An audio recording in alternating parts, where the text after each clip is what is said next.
Hey guys! So, after my first theory received a lot of attention and mostly constructive criticism, I got to thinking about other possible theories that I could make on my Pride or Other series. Even though I don't have quite a full second theory yet, I have what I'd like to call a mini-theory, one that's not quite complete, but maybe you guys could help me out with. So, to address a couple of things from my last theory. I am not a homophobe. I support the LGBTQ+ community. Heck, I'm open to anything sexually myself. But no bestiality, necrophilia, pedophilia, or incest, if you get my drift. I was just putting into perspective the different inner moralities of all three main characters in the story. Some things have nothing to do with sexuality, guys. I know it's tricky to try to reevaluate the ethics of a story so tragic, but I did it, sue me. People will have their different opinions about it, and that's fine, but please don't call me a homophobe. You can disagree all you want, but there's no need to call me names. This mini-theory is kind of a continuation off the previous one. After some comments on my last video got me thinking, what if none of the three characters were at fault? What if it was the goddess's mistake that led all three of them being trapped in this terrible loop of life and death and life again? With all of my judging of the main three's actions, I never really asked myself where this betrothal came from, or how other lions know that a cub is truly chosen by the goddesses. Sure, the rule is that each chosen cub resembles one of the goddesses, but how do they really know that's how they're chosen? I mean, it's pretty clear that's the way it works, but who told them? And more importantly, who exactly promised Light and Kyoga to each other as mates? It could have been the lions of their time, setting up their joining as a way out of the constant bickering between their kingdoms, but I think it isn't as simple as that. The goddesses would have most likely interjected if it was some fib that the kingdoms made up. There was real weight to their betrothal, and the prophesied peace that followed. But it didn't happen. It was never supposed to, so why didn't the goddesses do anything? Well, it's because I think they are to blame for the joining altogether. I think one of the goddesses made up a prophecy that promised peace between the two kingdoms to spread hope to their struggling clans. However, in order to figure out which goddess, we need to take a note of where each goddess originates. We already know that Azura and Suns come from the moon and sun, which are balls of rock and fire in space. But where exactly does Kansu originate? She's the storm goddess, but does she have a place like her sisters?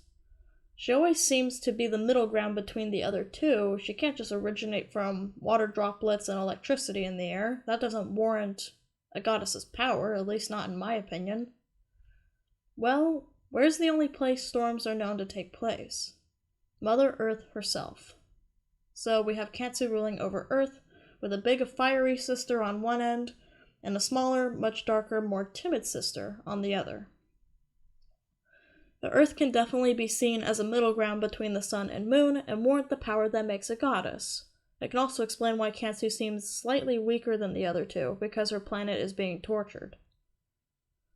So with that out of the way, which goddess would create a fake prophecy to create peace between the two extremes?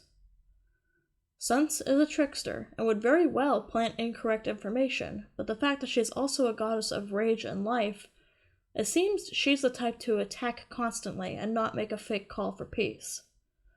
She'd just keep on fighting, like Kansu said. And Suns' anger has never subsided.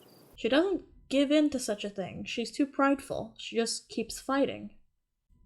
Azura, who seems to be the one who hides and runs away, I think would pull off something like that in my opinion, just to keep the peace. But at the same time, her chosen was the one to run off with Kansu's chosen, and we saw how angry she got at Light, leaving me to believe that Azura, despite how cowardly or calm she may seem at times, also has fighting spirit, and I don't think she would have created such a lie that caused so much tragedy if she's the goddess of mercy. So that leaves Kansu. Well, what reason would she have? Even though it's not made clear in any of the legends, it always seems that Kansu is the mediator, always stuck in the crossfire between the two other sisters. But with all the suffering happening on her planet, I can understand her getting weaker each time she has to help resolve their issues. Looking for a way out, She creates the joining prophecy and hopes that it'll resolve the constant friction between the two extremes. Instead, it only causes 10 times as much chaos. Why do you think Kansu didn't punish Light herself? I mean, it was her chosen he killed. Why did Azura, the goddess of mercy of all things, punish him? I think it's because Kansu was guilty, only coming in to fix the fire Sun started.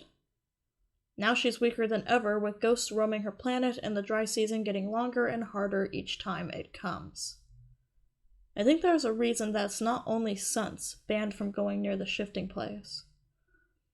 Azura could be banning Kansu so that she doesn't try to convince her to forgive Suns, but there's an undertone to Kansu that gives off the vibe that she still isn't telling Nothing everything. Not to mention that the Storm Goddess said, Azura won't leave it if she knows it's to see her sisters. Hear that?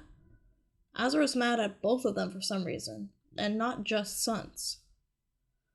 That's why Kansu needs Nothing's help.